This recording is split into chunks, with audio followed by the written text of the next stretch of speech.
lot of ways, the Talking Heads were an unexpected success. A group of art students pulling punk ideas together with funk and world music doesn't exactly sound like the pitch for a Rock and Roll Hall of Fame inductee.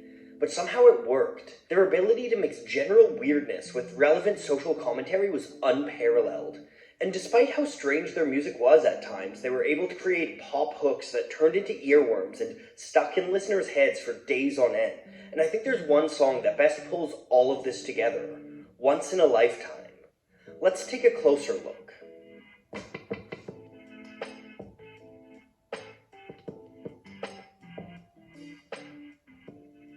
When the Talking Heads set out to create their fourth studio album, Remain in Light, they were looking to change the way they made songs.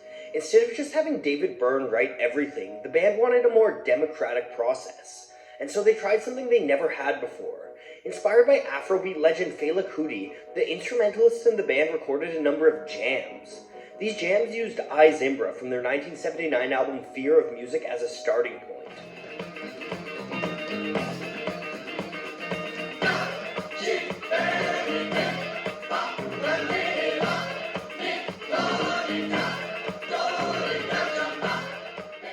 With that funky foundation, they came up with a number of concepts and pieces.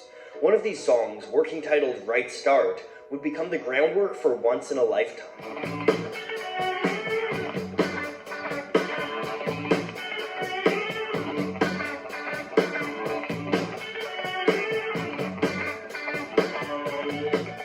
While the song is quite different from the final piece, you can hear Tina Weymouth's bass line in it clear as day. And while Weymouth plays the bass line, it may have actually been written by her husband, the drummer Chris Frantz. Weymouth recalled to NPR that during one of these jams, Frantz was yelling something at her across the room, something that she thought was this bass line. When she played it, he said, "That's more like it," and the lick stuck. The Talking Heads took that lick and extrapolated it, slowly building a piece around it. After weeks of jamming, David Byrne and producer Brian Eno came into the studio to start adding arrangements and lyrics to the musical pieces. However, when Eno approached the piece, he started counting it differently than the band. The instrumentalists thought the one of the bar fell at the start of the phrase, whereas Eno counted the one as the gap before the phrase began. This created a kind of dissonance and syncopation with his phrasing, and Eno leaned into this. This misheard counting became a key part of the song. It makes the music feel off-kilter and strange.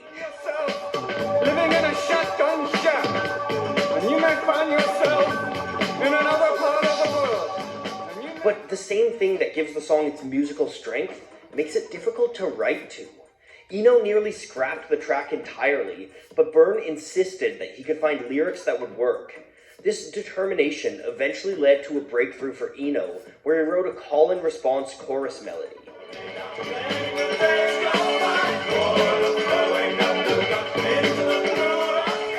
The group thought it sounded like a preacher speaking to his congregation, and so David Byrne channeled that in his lyrics. He sat down and listened to televangelist sermons, pulling phrases from them and crafting them into lyrics. The fact that one day you'll draw your last breath, your heart will beat its last time, there'll be no more life left in your body. Where is your soul going? But it wasn't just the words that these preachers were saying that Byrne was channeling. It was their performance. His vocals feature long stretches of dramatic phrases with deep breaths and pauses for effect. And you may ask yourself, how do I work this? And you may ask yourself, where is that large automobile? And you may tell yourself, this is not my beautiful house. And you may tell yourself, this is not my beautiful wife. Put together, the song creates a trance-like state, capturing the manic monotony of middle-class existence. Same as it ever was. Same as it ever was. Same as it ever was. Same as it ever was. And I think this is part of the reason it really resonated with people.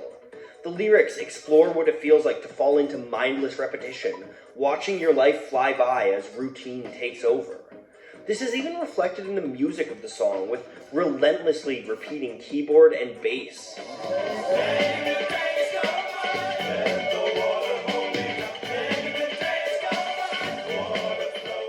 Byrne himself said this song was about the unconscious, about how we operate half awake on autopilot. The motif of water plays into this too. Water is the flow of time, inevitably pushing forward. Water dissolving and water removing. There is water at the bottom of the ocean. Under the water, carry the water. In the coda, Burns slips in a line summing up one of the key messages of the song. You can't change time, and time won't change for you. Time isn't holding up. Time isn't after us. Same as it ever was. Same as it ever was.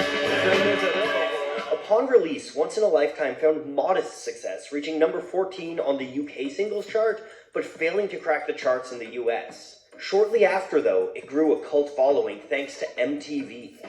Made on a shoestring budget, the video for Once in a Lifetime is one of the most memorable of its time. The band played with blue screen technology, composing multiple David Byrnes on top of a white background or images of religious ceremony. Alongside the blue screen effects, the real strength for the Once in a Lifetime video comes from Byrnes' choreography. He was inspired by religious ritual for the video, so he and director Tony Basil poured over film of preachers, people in trances, religious sects, and much, much more. Now, some of these were put in the background, but more importantly, they were used as the basis for Byrnes' dancing, and it works so well. The way he flails and jerks around conjures up arcane rituals, but they're paired with the monotony of his suit and the plain white background. Byrnes' performance is absolutely electric throughout the video. You can't help but marvel at his energy, bringing absurdity and hilarity to a pretty basic concept. Once in a Lifetime was released on February 2nd, 1981, just 6 months before MTV first hit airwaves. With limited music videos to choose from, Once in a Lifetime became a staple for the channel in its early years. And this play helped the song gain some much-deserved recognition. A live version of the song released in 1986 found its way onto the Billboard charts, hitting number 91, and the acclaim just grew from there. Today, Once in a Lifetime is known as one of the finest works of a legendary band. NPR named it one of the 100 most important American musical works of the 20th century, and the Rock and Roll Hall of Fame slid it into their list of 500 songs that shaped rock and roll. Once in a Lifetime is the walking embodiment of all that the Talking Heads were. It's cutting edge, it's strange, and it's utterly brilliant. One of the reasons Once in a Lifetime was so good was because the Talking Heads took a new approach to their songwriting. I see. May I see your City Walk? Yes, certainly, yes.